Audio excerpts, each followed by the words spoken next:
Okay, magandang, umaga po sa ating lahat. Early po tayong nag-vlog ngayon kasi it's Sunday and nandito po tayo ngayon sa isang resort 'no. Yung asawa ko at ang kanyang mga kaibigan ay free dive sila ngayon 'no. So, while nag-free dive sila ay, nagva-vlog na lang muna ako 'no because they are still preparing at, while mag-free dive sila, ako naman ay magpapalipad ng drone mamaya 'no. Iti-test ko yung bago kong binili na drone. So, while doing that later, no? While doing that later, eh, pag-usapan muna natin itong nangyari nga na trending na balita. Itong patungkol dito na itong si ex-Representative Paras at itong si Leandro Liviste ay nadadawit ngayon na fini-frame up raw nila itong si Ralph Recto. Oh, yan ang malaking pasabog nila ngayon, no? Kasi po, alam naman po natin na itong administrasyong Marcos ngayon, lahat na lang siguro na mga kritiko ng gobyernong ito, no, ay kinakasuhan na kung ano-anong kaso na ang kanilang ginagawa, no? So ito naman yung kay Leandro, kung matatandaan natin, Leandro Liviste at si Ligarda, kinasuhan sila. Iba naman itong kay Leandro Liviste na magkaaway si Leandro Liviste at si Ralph Recto sa kanilang lugar. So siguro, kinampihan itong si Ralph Recto kasi alam nyo naman, tuta itong si Ralph Recto ngayon ng Administrasyong Marcos. O baka, di natin alam, nagpatulong siguro kasi malakas naman sa administrasyon ito si Ralph Recto kung ano-ano na naman ang ikinaso dito kay Leandro Liviste. Okay? Si Matibag, ginamit na naman itong si Matibag ni BBM na kumuha raw, si Liviste raw ha, ito lang yung aking naiintindihan sa balita na ito raw si Liviste nag-hire ng mga bugaw, okay, mga babae, para i-frame up si Recto na skandal. Yan ang akusasyon nila kay Liviste ha. At itong si ex-representative Paras nadadawit rin dito. Pero itinanggi niya. Mamaya ipapakita ko yung balita na yan ha para atin pong gawa ng reaksyon kung maniniwala ba tayo dito or hindi. Okay? Pangalawa nating pag-usapan, siguro unahin na natin ito mamaya itong kay Chavit Singson eh. Nag-trending yung isang post niya at vlog niya patungkol po sa galit niya kay Bongbong Marcos na sinabi niyang sinungaling raw itong si Bongbong Marcos kasi itong secretary ng Amerika na si Rubio, no, at itong presidente ng Amerika na si Donald Trump ay parang galit na dito sa ICC at gusto na nilang ipadismantle itong mga ICC through convincing other countries sa miyembro ng ICC na tumiwalag na dito. Dati na tayong tumiwalag dyan eh. 'Di ba? Una nang tumiwalag si former President Rodrigo Roa Duterte kasi alam ni Tatay Digong na wala talaga. Hindi na natin kailangan ang ICC. Kasi nangingialam ang ICC sa war on drugs dati ni Tatay Digong, no? So, yun ang pinakadahilan kung bakit tumiwalag. Isa yun sa mga dahilan bakit tumiwalag si Duterte. Sa gabal ang ICC. So, yun, ginamit ni BBM itong ICC na ito, weaponizing ICC para ihatid doon si Tatay Digong at ikulong. This is really parang itong ginawa ni BBM, aside from trahidor siya ni Duterte, trahidor rin siya sa Amerika. 'Di ba? Oh, di na siya nahiya sa Amerika. Ayaw na ng Amerika sa ICC.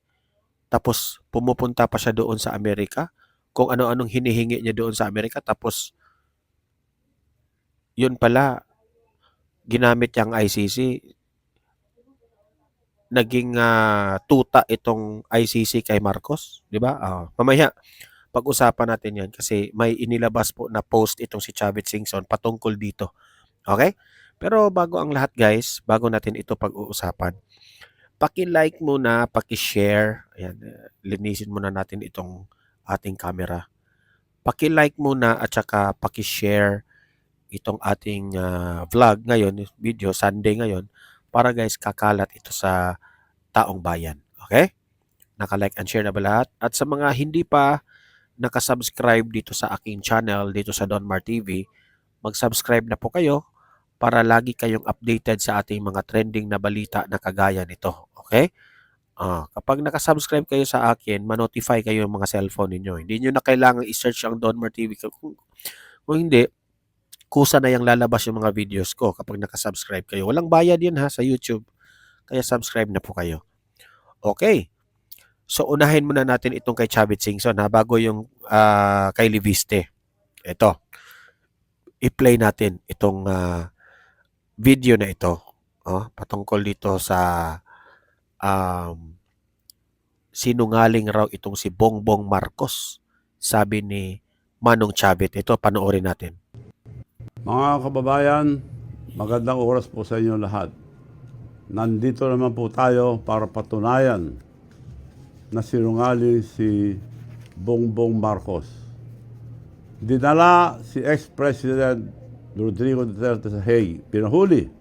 Hindi dapat dahil tayo may sariling sistema, may sovereign nation tayo, may sarili tayong justices, insulto sa justice system natin. Hindi dapat dinala sa Hague. Para patunayan sa inyo, kahapon lang, nag-meeting na ang kabinete ni President Trump. Eto, basahin nyo yung pinag-usapan nila, pakinggan nyo sa Facebook ko, ilalabas kayo na maling-mali ang ginawa ni Bongbong Marcos kay President Rodrigo Duterte. So, inaasahan po natin na sa lalong madaling panahon, mayuuwi din natin si ex-President Rodrigo Duterte na kinakatakutan ni Bongbong Marcos dahil sa mga malaking nakawan na ginawa nila na binibintang sa mga congressman, kontraktor, mga senador, lahat. So, etong patunay na maling-mali si BBM sa sinasabi na paghuli kay President Digong Duterte.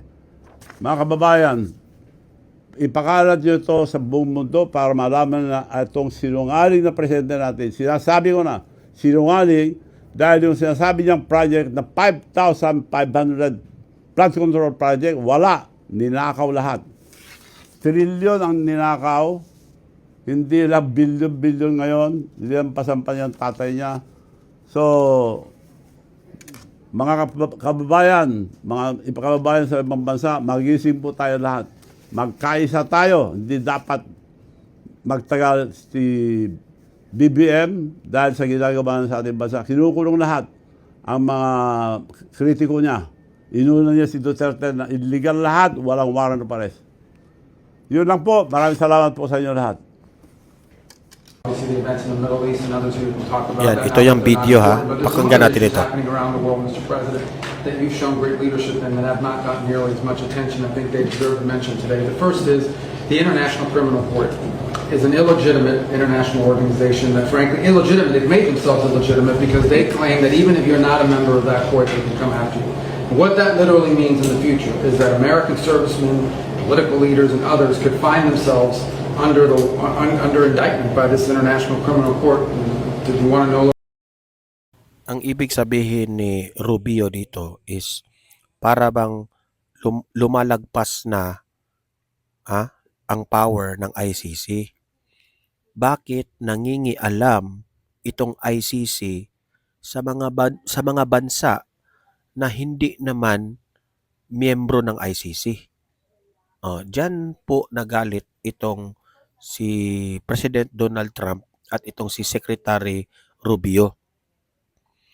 Example, let me cite you an example. Ang Pilipinas po ay hindi na po miyembro ng ICC. Tumiwalag na. Bakit ngayon si former President Duterte nililitis nila ngayon? Kinulong nila ngayon. Wala silang karapatan doon. Kaya nagalit na ito. Kaya sabi ko nga, malaki talaga ang chance na makalabas ng maaga itong si Tatay Digong.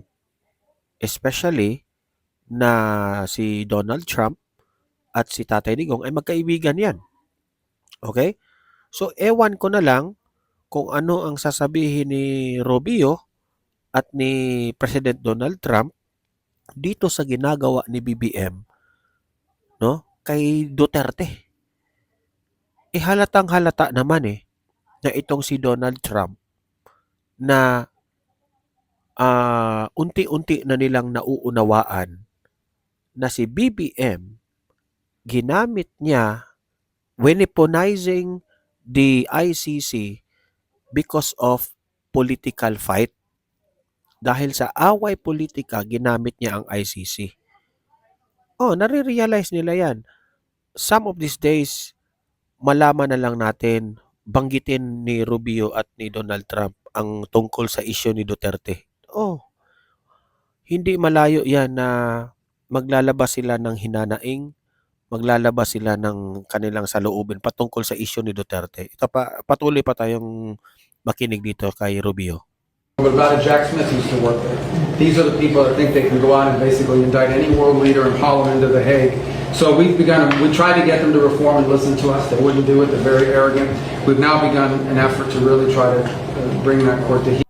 Binanggit pa ni Rubio dito na ang ICC is very arrogant. Tingnan nyo na. Meaning to say, if the ICC is very arrogant, ano masasabi nyo kay BBM? Arrogante rin yan si BBM By the way, there's no information that they're after me. It could happen.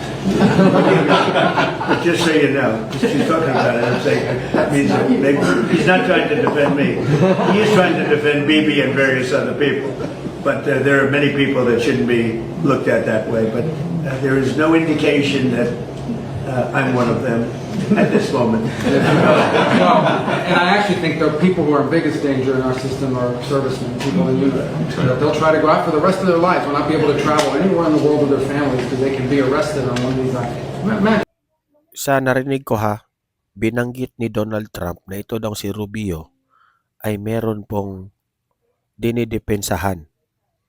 Ako duda ko dyan Parang dinidepensahan na nila saang nangyari kay Duterte Parang nagpahiwatig na si Donald Trump na hindi nila nagugustuhan ang nangyari kay Duterte ngayon sa ICC. You're a soldier, you fought in a war, and 20 years later they try to come grab you. So this is a big problem. So we've had dozens of countries already join us in this effort. Since we started 2 weeks ago, 5 countries have already quit the ICC and notified them that they're leaving, and we think there'll be more. The second thing is we had an unprecedented ministerial 60. Tingnan nyo sa isang 1 week lang, no? 5 na mga countries ang tumiwalag sa ICC. Anong ibig sabihin yan? Di ba? There's really something wrong with this ICC. Countries came to Washington and were a part of an effort where we were shedding light on far left terrorism and violence. You know, the bomb goes off somewhere and it's tied to some right-wing group, or I don't consider neo-Nazis right-wing, I consider them Nazis, right? But you're going to get a lot of attention on that. But if it's a leftist group, an Antifa group, that gets no coverage, or they ignore the ideological spin and the ideological reason behind it. So we've got 60 countries came up here and hopefully creating a strong coalition to go after far left violent terrorism. Go after it and call it by name. I think we're building a very strong coalition there. The International Criminal Court is an illegitimate international organization that frankly, illegitimate, they've made themselves illegitimate because they claim that even if you're not a member of that court, they can come after you. So, ini-emphasize doon na illegitimate itong ICC na ito. Alam niyo sa totoo lang, no? Itong si BBM, one of these days, magigiba ito. Babanatan ito ng mga leaders ng Amerika. Kasi yung Amerika, no, paganyan-ganyan lang yan pero nag-o-observe yan eh. Nag-o-observe yan sa mga leaders ng mga country. Inoobserbahan yan yung ICC, sino yung mga nakukulong ngayon sa ICC, sino yung mga presidente na ginamit itong ICC para i-weaponize sa kanilang kalaban sa politika. Alam yan ng Amerika. Oh, kasi may mga ganyan eh, mga taong manggagamit. Tama nga yung sinabi ni VP Sara dati na si BBM ay manggagamit. Talagang manggagamit yan si BBM. Ingat-ingat po tayo sa mga taong ganyan na manggagamit, no? Tayong taong bayan, alam na po natin ang galawan ni BBM, di ba? Manggagamit. So tayo naman, kung mapapansin nyo, alam ko na kayo mga nanonood ngayon sa Donmar TV, meron rin tayong mga kaibigan, no? Let's take for example in our real life situation, 'di ba? Kayo, meron rin kayong mga kaibigan na manggagamit, 'di ba? Yung bang tipong gagamitin ka na kakaibiganin ka kasi may makukuha sila sa iyo, no? Kakaibiganin ka kasi may pera ka, makatulong ka sa kanila sa mga pangangailangan nila. Kakaibiganin ka kasi popular ka, marami kang kaibigan, kaya kinaibigan ka niya. Meron tayong mga ganyang mga kaibigan, no? Pero pagdating ng panahon na ikaw ay nasa mga lows mo, no? What do I mean? Yung panahon na ikaw ay, kasi gulong ng palad eh. May mga panahon po na tayo po ay wala na. Di na po tayo sikat. No, may mga artistang ganyan, di ba? Hindi na tayo sikat.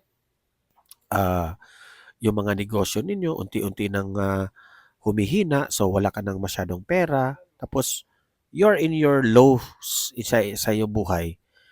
Diyan mo talaga makikita kung sino yung mga tunay mong mga kaibigan. Whether you are up or you are in your lows, kung sino yung mga natitira mong kaibigan. Yung mga kaibigan mo dating manggagamit, wala na, mawawala yun. Meron tayong mga kaibigan ganyan, mawawala yan sila. Nandyan lang yan sila sa mga tabi-tabi kapag nangangailangan sila sa iyo at may makukuha sila. Para kapag pagdating ng panahon na wala na silang makukuha sa iyo, no? Pagdating ng panahon na ikaw ay hindi na kailangan nila sa kanilang buhay, bigla na lang silang mawawala. Meron pa nga iba diyan, sisiraan ka pa, 'di ba? Yan ang nangyari ngayon kay BBM. Yan ang nangyari sa pagsama nila ni VP Sara at ni BBM. Nung panahon na nakuha na ni BBM yung pangangailangan niya kay VP Sara, the popularity of VP Sara, na presidente na siya, pagkatapos anong ginawa niya? 'Di ba? Kinulong pa yung tatay. Kung ano-ano na ang mga ikinaso. Yung, especially yung bank records na ang presidente lamang po ang makapag-approve, okay? Ng tawag doon, makapag-approve ng kanilang sa BIR, no? Na makuha yung mga bank records, presidente. By approving that one, talaga sabi ko, trahidor talaga itong si Bangag na ito. Wala talaga. Ayan po ang nagpapatunay na talagang gawin niya yon kasi natatakot sila na natatakot sila na kapag hindi ito ma-impeach hindi ito ma-impeach si BP Sara, ay talagang tuloy-tuloy na yan. Yan, VP Sara can run as president. Pagkatapos niyan, mananalo yan bilang presidente. At sila po'y natatakot na baka gagantihan sila ni VP Sara. Yan ang iniisip ngayon ng administrasyon. Sila po'y natatakot na maging presidente si VP Sara. Kasi mabubuking yung mga korupsyon, yung flood control, mabubuking yung mga kabalastugan ng ginawa ng pinsan, ni Zaldico, gano'n. Nagko-connect na yan eh. Konektado na yan patungo doon sa Malacanang yung presidente. Yan, marami kasing hindi naniniwala na si Martin Romualdez lang ang mastermind dyan. Hindi yan magagawa ni Martin Romualdez kung hindi suportado ng kanyang pinsan. Yun ang aking own opinion ha, sa analysis ko dyan ha. Oh. So, ito. Punta na tayo dito sa nangyari nga dito kay Leandro Leviste at itong si ex-congressman Paras, no, na dinadawit sila ngayon na piniprame up raw nila itong si Ralph Recto. Ito raw si Leviste kumuha ng mga bugaw, mga babae para gumawa ng skandal para siraan si Ralph Recto raw. Parang ganun ha. So, atin pong panoorin itong buong detalye sa kwento na ito, sa balita na ito at tayo po'y magre-react. Ito po, play natin. Tinanggi ni dating Congressman Jing Paras na kabilang siya sa mga nagplano umanong i-frame up si Executive Secretary Ralph Recto. Ang alegasyon laban sa kanya, haharapin niya raw sa tamang panahon. Nasa frontline ng balitang yan, si Gio Robles. Walang katotohanan. Yan ang buwelta ni dating Negros Congressman Jing Paras sa aligasyong isa siya sa likod ng tangkang pag-frame up umano kay Executive Secretary Ralph Recto. Sa mensaheng pinadala niya sa News 5, sasagutin niya raw sa tamang panahon ang lahat ng anyay mali at walang katotohanang mga parata. Sa hiwalay na pahayag naman ng legal counsel ni Paras, iginiit ni Attorney Mark Christopher Tolentino na walang ibinigay na pahintulot ang kanyang kliyente na makilahok at lalong hindi umano ito sumusuporta sa anumang illegal na aktibidad laban sa sinumang opisyal o institusyon ng pamahalaan. Nauna nang sinabi ni NBI Director Melvin Matibag na isa si Paras sa mga pinangalanan ng isang talent manager at alaga nitong celebrity na umano'y kumuha sa kanila para sa planong pag-frame up kay Recto. Nabunyag ang umano'y plano ng inaresto ng NBI ang talent manager na hindi pa pinapangalanan sa isang anti-human trafficking operation Martes ng gabi. Dahil yan sa pambubugaw niya umano sa kanyang mga alagang artista sa mga politiko. So nung nahuli na to, dinala dito sa opisina ng NCR, ng NBI, nung nadala doon, natakot ito, pati yung mga babaeng kasama, natakot. Bigla sila nagsalita na sinabi na bakit ba kami hinuli? Kasi tinatanggi. Ang salita niya, ba't kami hinuhuli? Ikaw ba ito dun sa pinapatrabaho sa amin na personality? Doon nabanggit na nga yung pangalan. So, doon na lumabas yung istorya na na-involved na si former Congressman Jing Paras. Siya yung kumausap, kumontak dito sa PIMP, itong nagbubugaw nito. Dagdag pa ni Matibag, kasama sa salaysay ng talent manager at isa sa mga artistang kinuha umano para i-frame up si Recto ay si Ito pala yung storya, hindi pala si Leviste, no? Si Representative Paras pala ang may contact dito sa kasi yung mga bugaw raw na yan, meron yung mga managers. Parang si Paras siguro ang kumontak raw ng managers para dito sa mga bugaw na ito. Ito ba yung frame up na gagawin nila kay Ralph Recto? Yun ang salaysay dito sa News 5. Ako hindi ako maniniwala ito. Ito lahat. Hindi ako maniniwala dito eh. Talagang sabi ko, parang imposible talagang mangyari yan. Mamaya, magko-comment ako dyan magko-comment ako.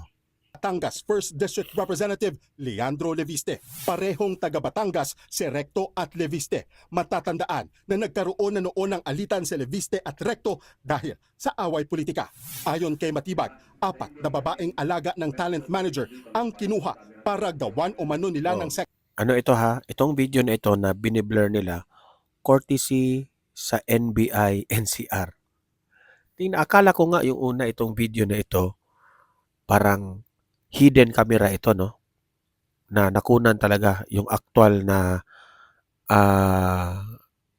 frame up. Hindi pala. NBI pala ang nag-ano nito, nag-video.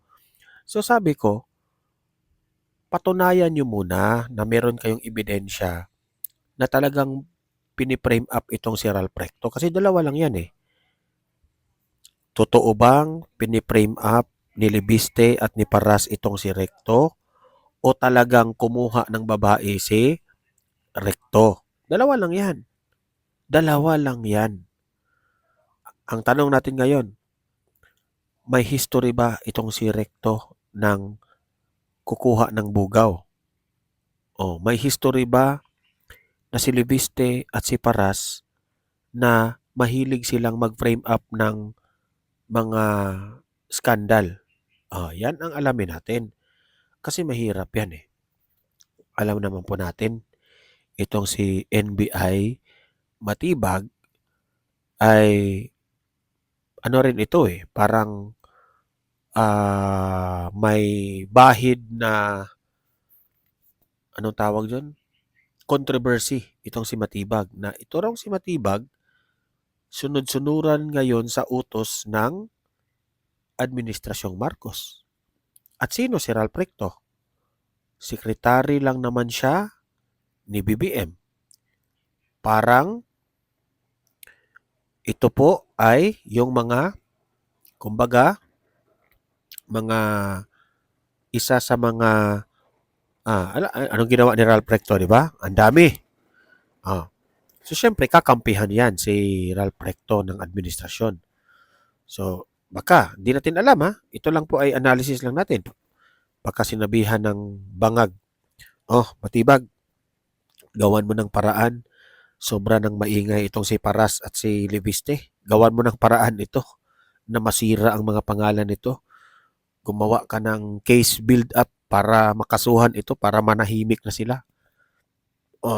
Tapos sasabihin, ano natin, gamitin natin si Ralph Recto kasi magkaaway yan sila sa politika sa Batangas eh. Pwedeng ganun ha, pwedeng hindi ko sinabing ito yung talagang nangyari. Ito lang analysis natin ha. Pwedeng ganito ang mangyari. Na gamitin na natin si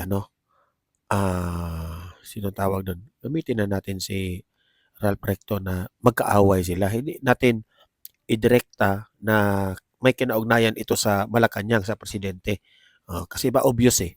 So gagamitin natin si Ralph Recto, magkaaway sila sa Batangas. Sasabihin natin pre-name up si Ralph Recto at nabuking ng NBI. Di ba? Pwedeng ganun. Patuloy. Skandal si Recto, palalabasin daw ng mga babae na pinilit silang gumamit ng ipinagbabawal na droga at makipagtalik sa executive secretary. 5 milyong piso raw ang Yan ang ano ha. Ito raw mga babaeng ito, makipag-ugnayan kay Ralph Recto, siguro magpa-party-party, at alam nyo na kung anong mangyari. Tapos, doon na, gagawa ng ano. Siyempre, gagawin na naman itong witness itong mga bugaw na ito. Maniniwala ka ba? Ano ang bugaw? Yan ang tanong ko sa iyo. Ano ang bugaw? Ang mga bugaw lang naman, sila lang naman yung mga, ito yung, hindi ko in small time itong mga bugaw na ito ha. Pero, ito yung mga nangangailangan rin ng pera. Tapos, madali eh, vulnerable sila eh. Kung sasabihin na, girls, halik kayo dito. Mag-participate lang kayo dito sa insidente na ito. Bibigyan namin kayo ng ano. I'm talking about the administration ha. Kasi itong mga bugaw na ito, pumapayag nga sila na ibenta yung kanilang mga katawan sa mga halagang pera. How much more dito sa mga ganito? Huwag kayong mag-alala. I-blur lang namin yung mga mukha ninyo. Pwedeng ganun ang mangyari. Hindi ko ibig sabihin na ganun talaga. Gagawin sila mga witness at babayaran sila para lang manahimik itong dalawa. Ito, panoorin pa natin. Yad sa kanila, ni Libiste. Papatawag natin si dating Congressman Jing Paras at si Congressman Leandro Libiste na according sa statement nitong mga to, ang magpopondo doon sa gastos dahil malaking amount yung ibibigay ay si Congressman Leandro Libiste. Tinitignan na rin ng NBI ang anggulo na posibleng bahagi lang ito ng mas malaking plano. Kabilang daw dyan ang character Isa sa aking na-analyze ha, sa personality ni Leviste na para siyang, kung i-analyze mo talaga yung personality ni Leviste, parang mamas boy siya ni Ligarda, di ba? Parang malabo naman sa personality ni Leviste na magfe-frame up, kukuha ng bugaw, at gagawa ng skandal na frame up. Parang malayo talaga sa personality ni Leviste. Hindi talaga ako maniniwala. Pasensya na kayo ha, pero that's my initial na observation. Parang malabo eh. Parang malabo talaga na may personalidad si Leviste na gagawin nyo yun, mga ganyan bagay. assassination hindi lang kay Recto kundi sa iba pang miyembro ng gabinete ni Pangulong Bongbong Marcos. So kaya nagkakaroon ng kwento. Ito kumbaga nangyari dito, ang operation talaga human trafficking lumabas, may mas malalim na political na siguro may ugnay na namin to sa destabilization eh. So di ba paggugulo yun pagka ganun yung ginagawa natin. Tsaka Ang galing talaga ni Matibag magsalita, no? Siyempre, lawyer eh. Ay, nako, Matibag. Matibag, ito lang yung masasabi ko sa iyo ha. Hindi sa lahat ng panahon, si BBM ay nasa taas. Okay? Yun lang ang masasabi ko sa iyo. Kaya ingat-ingat ka lang. going that far already na mag-fabricate ng mga kaso, ng mga illegal na gawain para sirain mo yung pagkatao. Character assassination, yun yung mismong ginamit dun sa pahayag. Hawak na namin yung affidavit at recording. Wala pa naman daw natatanggap ang kampo ni Paras na sabina mula sa NBI. Pero handa raw silang harapin ang mga paratang. Handa rin daw siya na makipagtulungan sa mga otoridad. Ayon naman kay Batibag, sa susunod na linggo, inaasa Ang nakikita ko dito kay Matibag, no? Umaasta, parang ang yabang-yabang na ni Matibag eh. Meron talaga mga tao na lumalaki yung ulo. Yun lang sa akin ha. Yan ang observation ko ha. I hope I am wrong. haharap sa NBI sina Leviste at Paras para makuha ang kanilang mga panig kaugnay sa gumugulong na investigasyon. Patuloy na nakikipag-ugnayan ang News 5 sa kampo ni Leviste para kunin ang kanyang panig. Pero nauna niya nang sinabi sa social media na wala siyang kinalaman sa issue. Nagbabalita mula sa Frontline, Gio Robles. So, ako personally, this is my own opinion bilang isang vlogger, hindi po ako naniniwala na magagawa yon ni Paras at ni Leviste. Yan ang aking respect my opinion. But that's my initial observation sa mga na-observe ko sa personality ni Leviste, sa personality ni Jinky Paras. Alam nyo naman eh. Balita ko pa nga eh. Ako malaki kasi ang pagdududa ko dito sa Administrasyong Marcos eh. Tingnan nyo, nag-trending yung isang health secretary. Ewan ko lang kung correct yung term ko na health secretary ba yun? Na meron pong isang pagpupulong, isang event na nakuna ng video na nabangga niya ang ulo ni First Lady Liza Araneta Marcos. Doon pa lang, kung nabangga niya ang ulo, siyempre na-sorry niya. Di ko lang alam kasi marami ang mga nagsasabi na sinadya raw yun. I hope I could give the video dito pero hindi ko na mahanap eh. Binangga yung ulo tapos talagang tumingin si Liza Marcos na parang akala siguro ni Liza Marcos na hindi yun sinadya. Kasi paupo na siya eh, pag ganun eh. Tapos naglakad yung yung health secretary, natamaan yung ulo. Di ko lang alam I'm not, basing on the video, parang sinadya. Pero syempre, itatanggi yun, no? Sinadya man o hindi sinadya, alam nyo ba kung anong nangyari ngayon sa health secretary? Kinasuhan. Kinasuhan di umano yan ang naririnig ko. Kinasuhan raw of nakita siya na naggagambling sa isang gambling lugar. Okay? So, in-example ko na lang yun, no? na itong administrasyon na ito, hawak nila lahat to the point na pwede nilang gawin ang lahat-lahat. Ah, kapag ikaw, kritiko ka ng gobyerno, mahilig sila na patatahimikin ka. Hindi man sa mga karumal-dumal na kundi kasuhan ka, tatakutin ka. Edi syempre ikaw na kritiko ka ng gobyerno, ano ka na lang, ah, tatahimik ka na lang para Pero meron naman talagang hindi tatahimik like ni Marcoleta, ni Mike Defensor.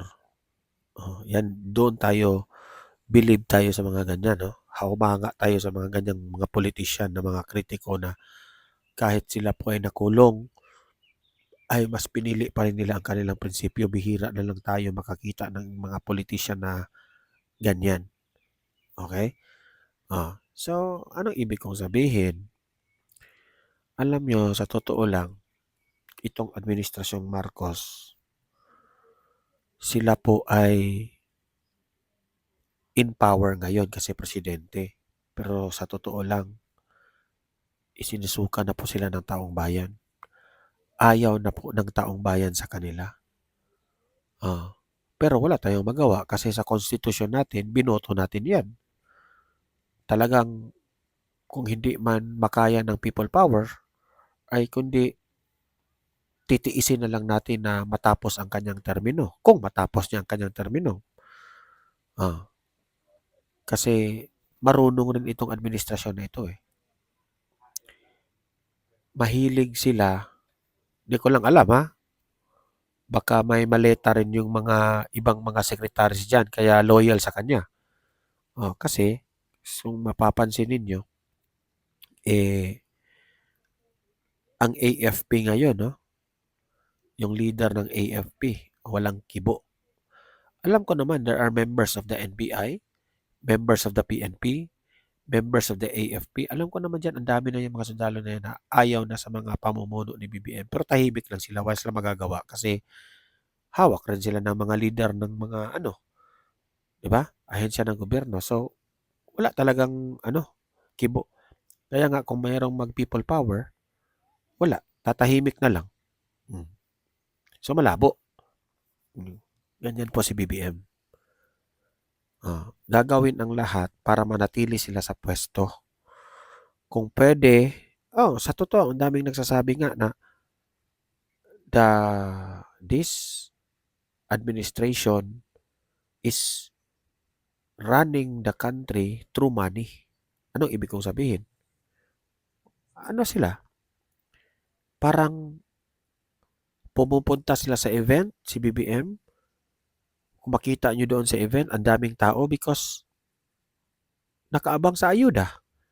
Ang tao hindi po pumupunta doon dahil nagpapasalamat kay BBM o mahal nila si BBM. Hindi. Pumupunta sila doon dahil bibigyan sila ng ayuda. Hindi kagaya ni Vice President Sara Duterte at ni Tatay Digong doon. Kahit walang dalang ayuda, talagang dinudumog ng tao, nakikilig yung tao. Di ba? Yun ang ibig kong sabihin. Iba. Iba talaga. Kaya ito yung example ko sa inyo. Sa buhay natin, huwag nating pilitin ang ating sarili sa tao na ayaw na sa atin. Kagaya ni BBM, pinipilit niya ang kanyang sarili na mahalin siya ng taong bayan when in fact, survey ng survey, negative naman ang kanyang rating. Pero ikaw, na ikaw ang tao ka, no? Kahit wala kang gagawin, no? If mahal ka talaga ng tao, kusayang lalapit sa'yo.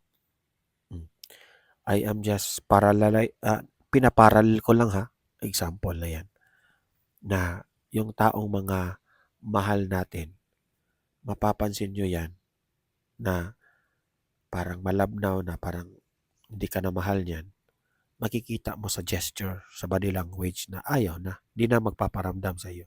Kaya huwag ninyong pilitin ang taong hindi na kayo mahal. Kasi kapag pinipilit mo, mas lalong lalayo yan. Kesa ikaw, hindi mo pipilitin yung sarili mo, magpakita ka lang na mabuting tao ka, naging responsible ka, naging tama ka sa mga pinanggagawa mo, kahit hindi mo na i-convince siya na mahalin mo ako o mahalin kita dahil mahal mo ako, parang ganun, vice versa. Hindi mo na kailangan ng ganun.